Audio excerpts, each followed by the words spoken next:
Here's Brad Blue Nile Farm. You know, and over the last probably 8 to 10 years, I probably spent at least $6,000 in tractor repair, tedder repair, rake repair due to groundhog holes that are affecting my hay fields.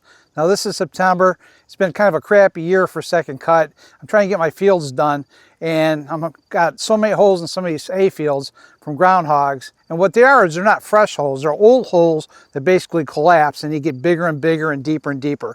You know, I've had one hole at least 3 foot deep, you know, and I fell in with my tractor and it just ripped the steering apart.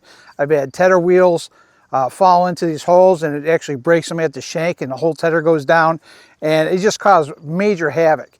So it's September right now, the fields are clear. I'm going to go out with my dump trailer and my Ford, and we're going to go out and we're going to haul dirt and we're going to fill holes out in these fields. And this is a good time for you to kind of pay attention and try to address this problem. You know, if you till your fields up on a regular basis, that's fine, but I don't. And a lot of these fields I've gotten from other people, and you know, I'm stuck with what they have. And some of these fields, it's not worth even tearing them up because I may not have these fields for a long period of time.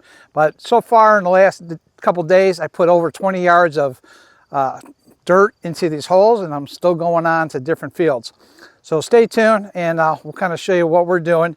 And if you had the same abilities to do so, I suggest you get on it, because you know, all I can say is that it's been a real pain in my ass, and I want to take care of this problem because it's really no fun falling into a hole and breaking your equipment. It's pretty pricey, and I'm just kind of tired of it. So this is the year I'm going to really go out and fill some holes. And this is also a good reason why you get to see an off-road dump trailer, because it's way more effective than taking a on-road dump trailer to do the same thing. So stay tuned. So this is the outfit we're going to do. We're going to take the Ford 7710, and my Provenost dump trailer can hold up to 16,000 pounds out into the field.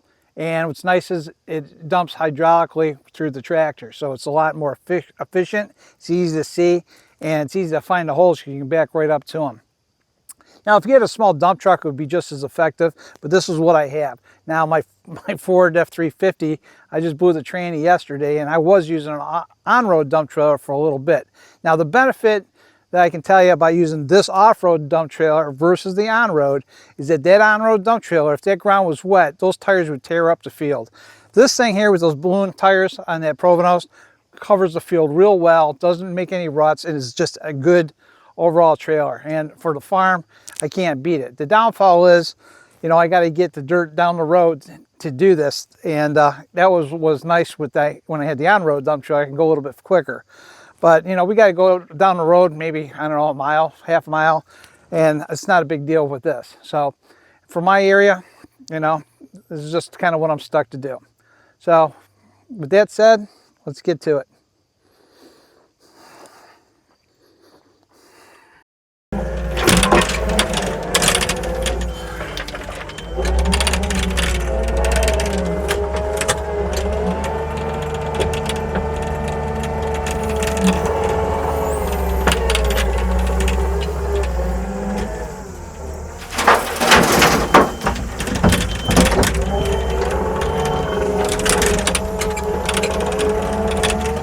I'm trying to get drier material so it comes out easier to fall out into the holes.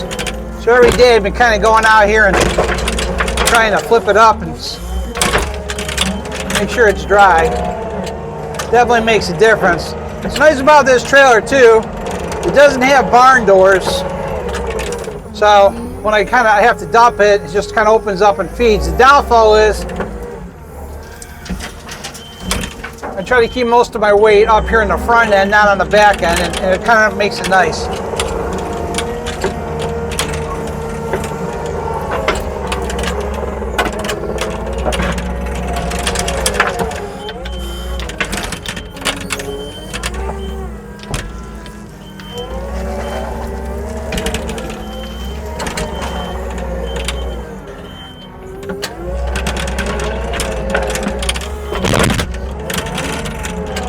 Trying to avoid rocks in my field too. I don't have a lot of rocks in my area, so less is best.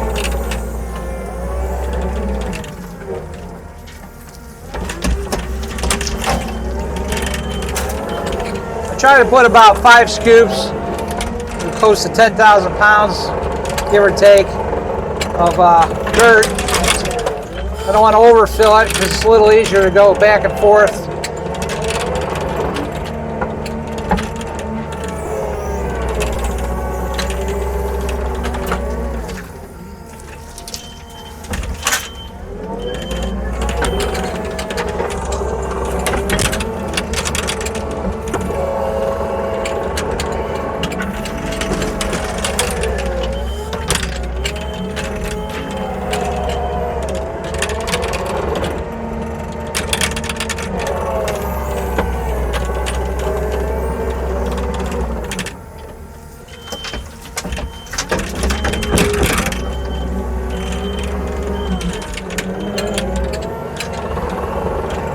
Alright, so we're full. So here's in the back of this dump trailer, which is kind of nice. The downfall is though I don't have no locking device for this. So this door is heavy, but it does not lock. So because of the way this thing is in position, it's kind of off. When I bought this, he extended the width of this trailer. Normally the trailer is just a short box from here to here, and it holds a 16K. And he widened it out because he was moving sand and was using it commercially, which I kind of like. It's a little bit bigger because I can haul a lot more different things into it. But what I like about it, it is a 16K trailer, and it works out really good for dirt, manure, and whatever else you need to put in here. The downfall is, as far as, and it'll work good for logs, like firewood cut logs, but if it was a full log, I wouldn't use this trailer. That's where the on-road dump trailer works good because it has the barn doors. But anyway, we're loaded up. We got about 5 yards in here, and so it's probably close to 10,000 pounds, and we're going to run down the road and we're going to start filling some holes. Like I said, this tractor is hydraulics. Basically you only need one set of remote, and that's pretty much it. So 2 lines, easy peasy, and it is really nice. And this is a fast trailer, especially when it's loaded, so I can control more of my dump really quickly, and you'll see that out in the field where I can fill what I want and actually shut down and move to another spot. Unlike an on-road dump trailer, we have to get on and off all the time and screw with it. And even if you have a control button, you'd actually have to screw around with the doors. This one's nice because I can do everything from the seat of the cab. I don't really have to get off the tractor at all, and I can dump my loads in different holes and then come home, load back up, and go right back out. So it has a lot of advantages, and I really enjoy dumping like this, and I've tried both of them, and this is definitely more efficient and a lot easier to use than the on-road dump trailer. So here are 2 holes that I have in the field. This one's pretty deep, probably at least a foot deep, and it's pretty wide, a couple feet wide. And I have another hole right over here that's really deep. So we're going to sit there. I'm going to pull this dump trailer over the top of this, and I'm going to dump it, and we'll kind of fill these holes. But this is an example of the kind of holes that will do wreak havoc in your equipment. You know, if your rake falls in here, your tractor tire falls in here. You know, this Ford has big tires, and that's one thing. But my Oliver, you know, even though it's a more powerful tractor on horsepower, the tires are a lot, probably half the size of that, and it fit right into these holes, and it just wrecked it. You know, and some of these steering systems that are on some of these tractors, especially the Oliver, they have real fine splines, and all it does is take is a big twist, and it kind of tears the splines out, and you're down. And you're going to basically have to rip the whole front end off that tractor, and it's going to cost you, in parts alone, almost $1,000.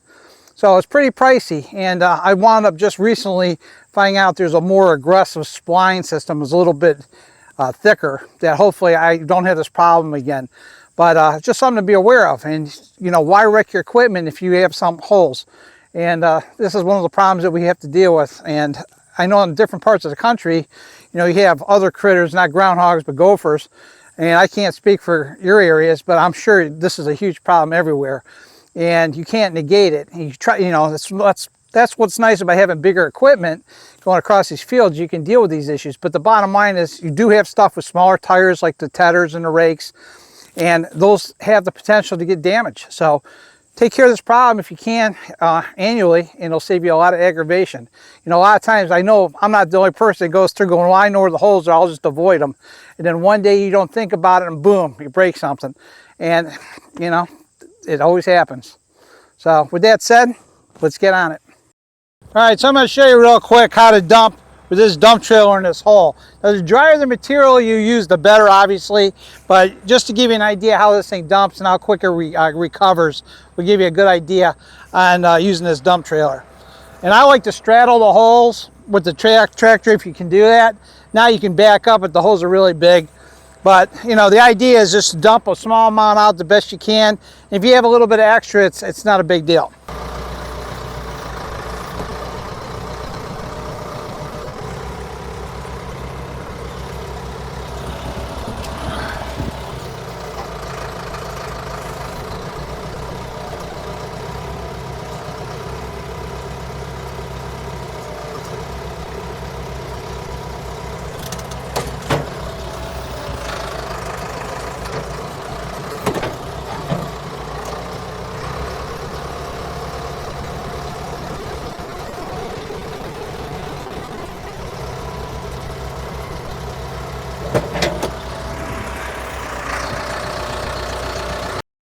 So here are the two holes that are filled.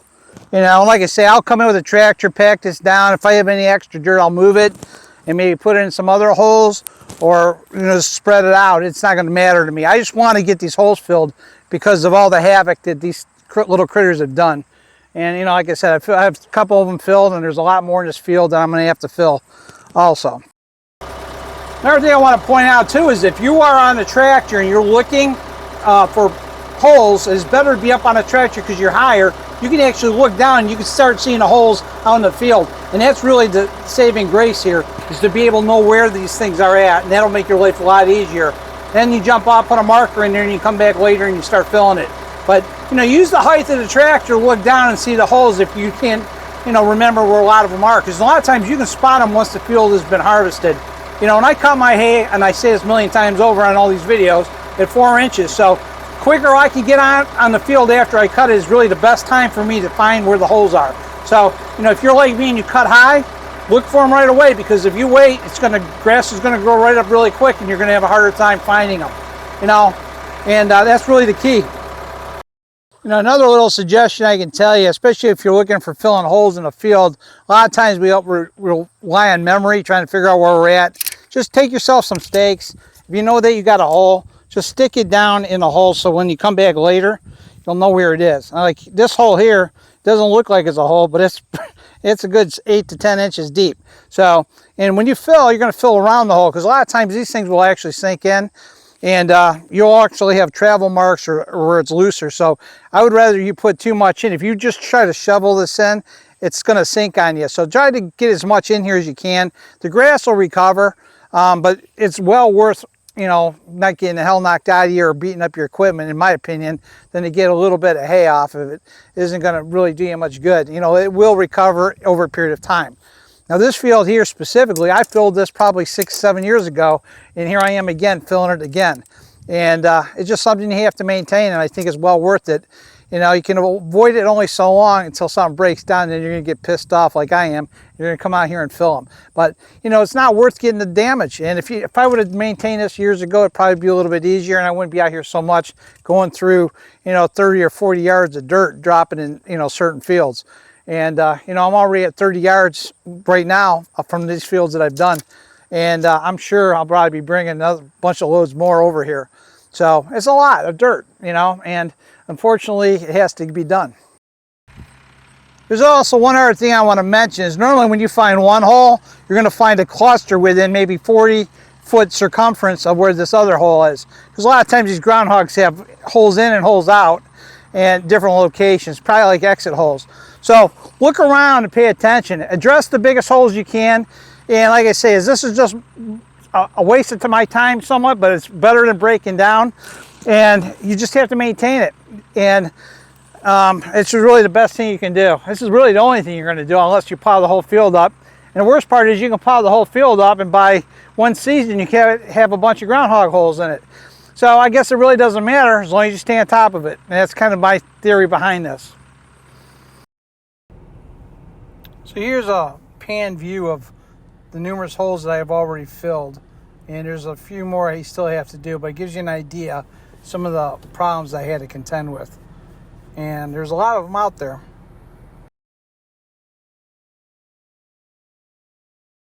So the last step in filling those groundhog holes is to take a box scraper, a TR3, an SR3, even just a straight blade. It doesn't really matter what you choose.